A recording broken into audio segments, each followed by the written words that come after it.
Hi. So I realized, first of all, that many of you have probably not seen my cat in a while, but she's still alive and well. She's just a little bit smarter than she used to be, which is not saying a whole lot. Right, Darnie? Yes. So instead of doing the usual, I'm grateful for this or that on Thanksgiving Day, which is what it is here in the United States, I want to spend some time on these 10 things to consider. And I'll be doing this instead of my regular weekly, which I'll start up next week again. I'm still on Burke's Reflections on the Revolution in France. But these 10 things are things that are on my mind a lot. And I'd just like to share them with you, and maybe one of them at least will resonate with you. So, like the first one is we get in our own way. And we take it to almost comedic, well, no, we take it to comedic proportions.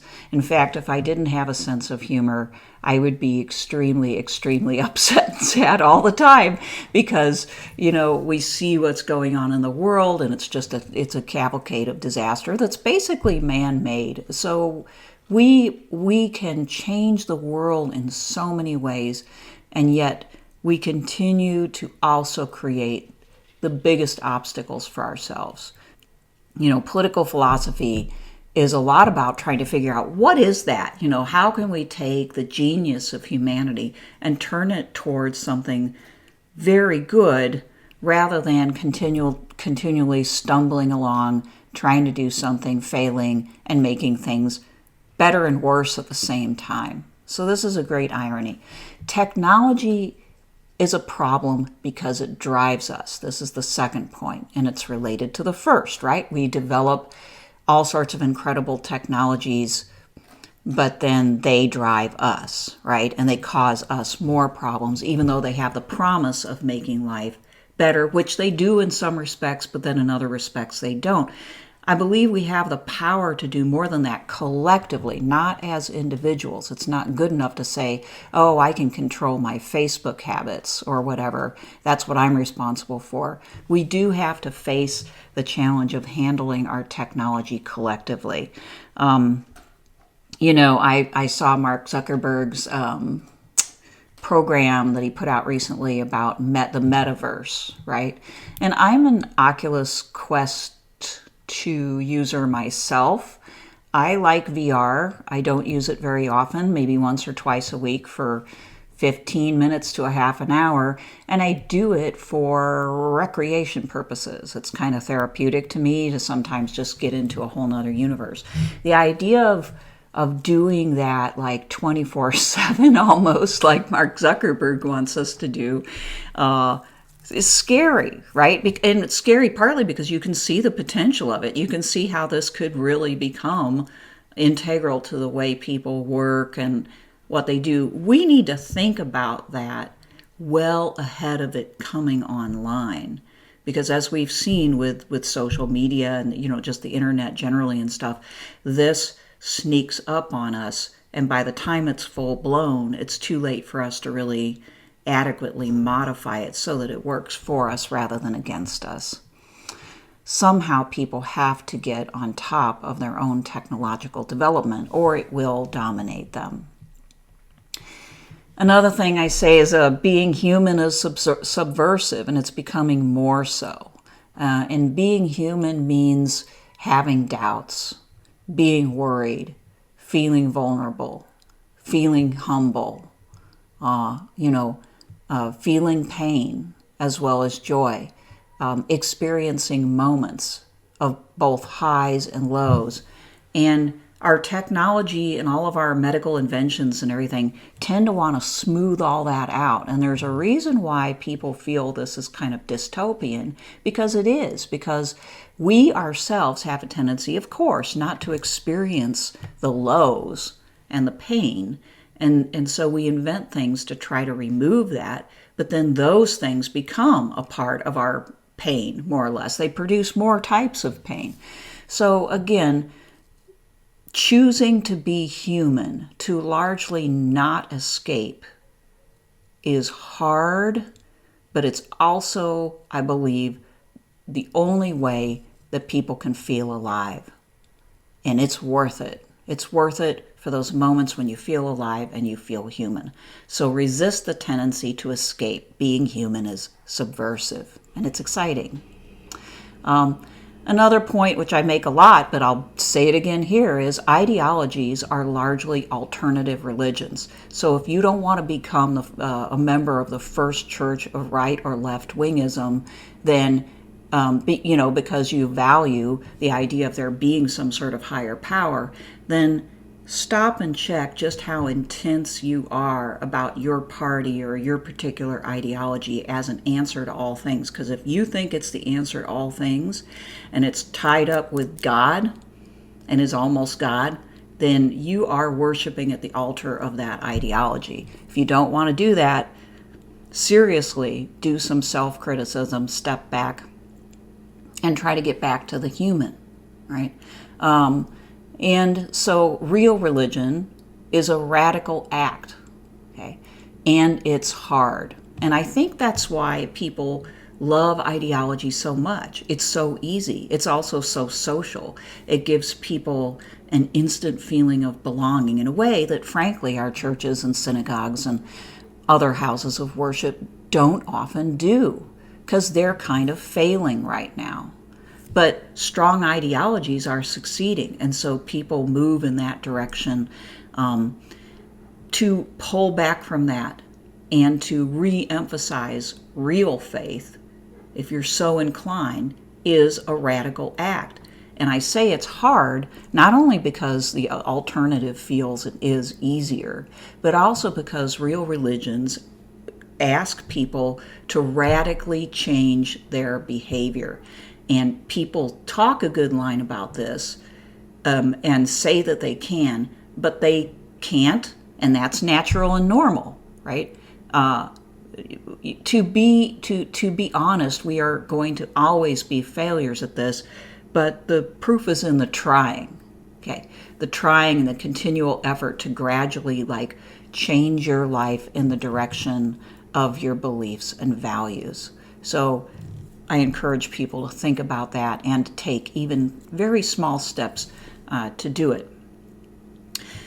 Pain is an invitation to human relationships. Our society wants to escape from pain while it creates more pain.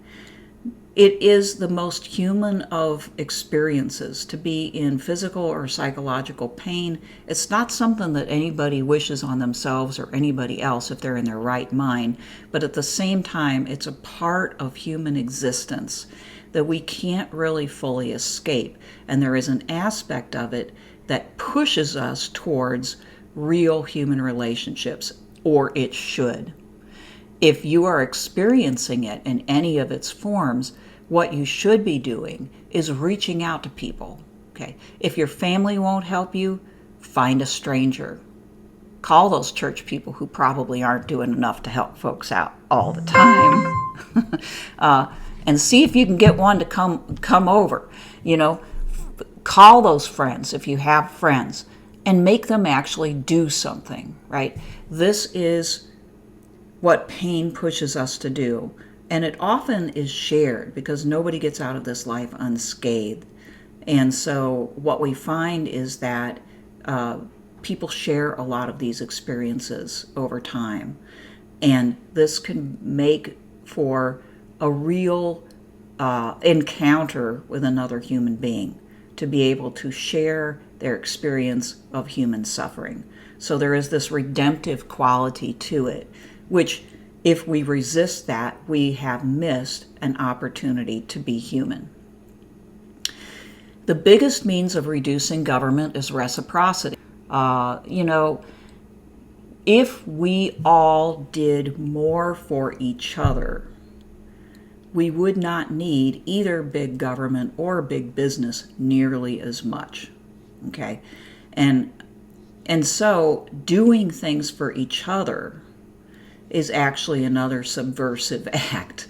It's actually an act that could begin to make things better for a lot of people if they did even a little bit of that, rather than putting it off on a government program or a charitable program, or just said, go out and buy that service, right?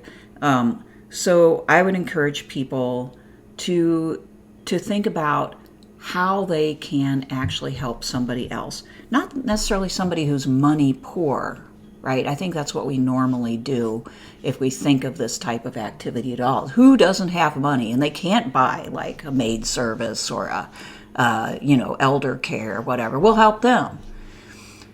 This is part of the problem. Now, I'm not saying not to do this, but another thing I want to say is charity is the handmaid of the commercial economy. That might be really kind of like almost offensive and mind-blowing in a way to think of it this way, because we normally think of charity as like the most pure of activities. And I'm only using the term now in the way that we normally use it now, which is to like give money or time to others, right, who are out there who have mainly money poverty, right?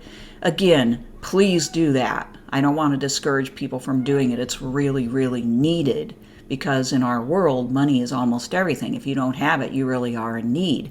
However, there wouldn't be so many people in need of this charity if we actually started to help each other out. And charity kind of fills the gap in between, people's actual needs and what the economy can actually do for people. Okay, so I would say, charity is good, reciprocity is better. Charity says to the person who's money poor, you really don't have anything to offer. I will give to you in my benevolence, and my largesse, I will give to you what you need to have in order to barely survive, typically. I mean, let's face it. Reciprocity says, we're all human beings and we all can do something for each other, which doesn't involve money. So it doesn't really have to matter whether some people have more money or some have less money. We're all valuable. The charity model has a hard time dealing with that, and therefore it inadvertently can dehumanize the recipients. So please think about that and what step you can take towards reciprocity. Normally, we think of reciprocity as somehow kind of selfish. Reciprocity just means, if I do this for you, will you do something for me? Okay, I want you to rethink that. Reciprocity is respectful, right? It says you have something to offer. I have something to offer. Let's come up with a relationship in which both of those things can help the other, okay? Also, we tend to talk a lot about gratitude today, on Thanksgiving Day. Gratitude, though, is usually largely therapeutic. We say, be grateful. It makes us happier to be grateful. We recognize that we're not, king of the universe, and that, we receive things from our society and from other people, and it kind of puts us in our place. And all of that is good, okay? But if it ends with simply a feeling, what you've got is basically personal individual therapy. Reciprocity is real. So if you receive something, give something. Now, people sometimes pay it forward in small ways, right? I don't have a problem with that, but I'm also saying those are usually kind of nominal gestures, right? Think about what you can really do that's kind of hard to do in a meaningful way in response to receiving, even if you can't give it back to the same exact person, which is, I believe, better. You can do it for somebody else. And finally, if you insist on people listening, prepare to be alone. Okay, we have a lot of people in our society now who will basically word vomit to you about their political views with a degree of insensitivity that borders on or is pathological, right? As though the entire world agrees with them. And we have these on both the right and the left political spectrum. That's what produces these things right now. And sometimes in places it is religion, but in either case, right? If a person comes at others as though they're on a mission to force upon them all of their thoughts and expect full agreement, what they're going to get is, or should get, is a lot of pushback, being told they're rude and insensitive, and then left alone. Okay? To be a human being means, to a certain extent, being polite, thinking about other people's feelings and sensibilities, acting as though what the other person has to say might also be valuable. When people vomit words, they might as well be sitting in a vacuum. They're not really seeing or talking to the other person. Sometimes it's the hardest thing to do, but sometimes we really need to focus and then, frankly, shut up and listen and go back and forth, right? And to not think that what you have to say is going to save the entire world, as though you know what's best for the entire world.